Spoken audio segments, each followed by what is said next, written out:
Wo. Man, ngiyakwazi wena. Ngiyakhumbula ugowa la sidelalela. Woza la.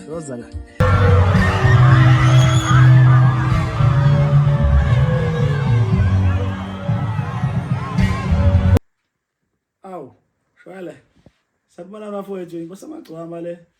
Ucela ubana ngadlamini. He was on his way to perform at the Basadi Festival, a celebration meant to honor women, on Women's Day itself.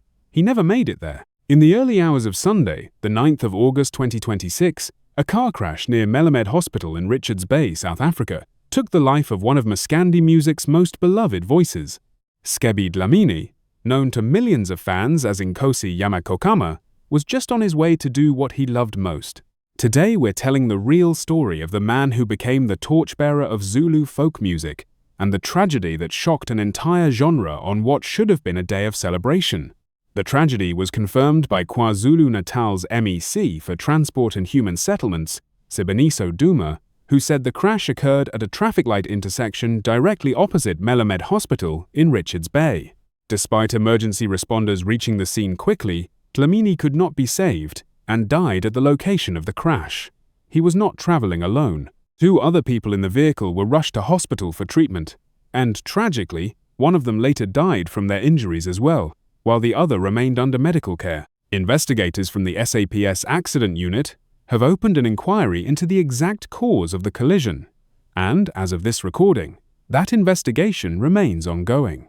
MEC Duma paid tribute to Dlamini directly, calling him an invaluable asset to the nation and describing him as a remarkable artist who had carved out a permanent place in the hearts and minds of millions of Maskandi music lovers. He specifically praised Dlamini's humility and the pride he brought to his home community of Masinga by putting it on the map for the entire country to see. The tragedy struck with particularly painful timing, landing directly on South Africa's National Women's Day, as Dlamini had been travelling specifically to perform at the Basadi Festival, an event built around honouring women.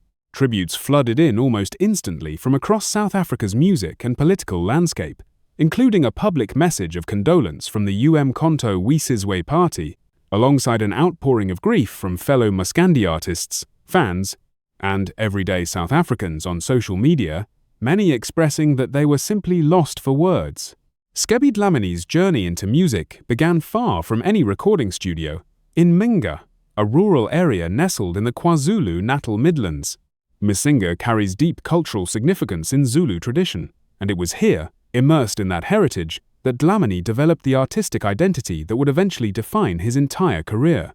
Details of his earliest years remain closely tied to his family and community life in Masinga, a place he would go on to represent proudly on stages across South Africa for the rest of his career, never losing that connection to home even as his fame grew.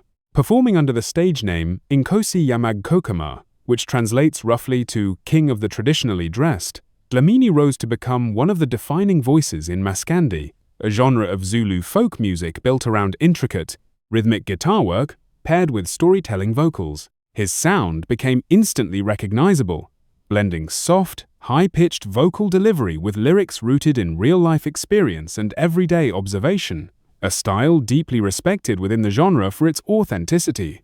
In 2017, he released Kunkono Ingife, a song that helped establish his name within the Maskandi scene. He followed that success in 2019 with Asenze Bona, further cementing his place as one of the genre's rising stars. Over the following years, Dlamini continued releasing music that resonated deeply with Maskandi audiences, including tracks like Akulukaneni and Akabuye, building a devoted fanbase that stretched across South Africa. He became known throughout the industry as a torchbearer for Maskandi itself, helping carry Zulu folk traditions forward into a new generation of listeners, all while remaining fiercely proud of his roots in Masinga. What makes Scebi Dlamini's death especially heartbreaking is that this was not the first devastating loss his family had faced. In May of 2023, Dlamini's father, Mathahoikies Dlamini, passed away suddenly in his sleep at their family home in Singa at the age of 58. Painfully, that loss echoed an earlier tragedy. Dlamini's mother, Thuthalafi Ngubane, had died in almost the exact same way, back in 2021, falling ill suddenly and passing away at home before the family could get her to a hospital. At the time of his father's passing, Dlamini spoke openly, about the pain of losing both parents in such similar, sudden circumstances, saying he had held on to hope that his father would live to see his musical success, and that only God truly knew what tomorrow would bring. Now, just a few years later, that same community found itself grieving Dlamini himself, gone just as suddenly on a highway instead of at home, but with the same shocking finality.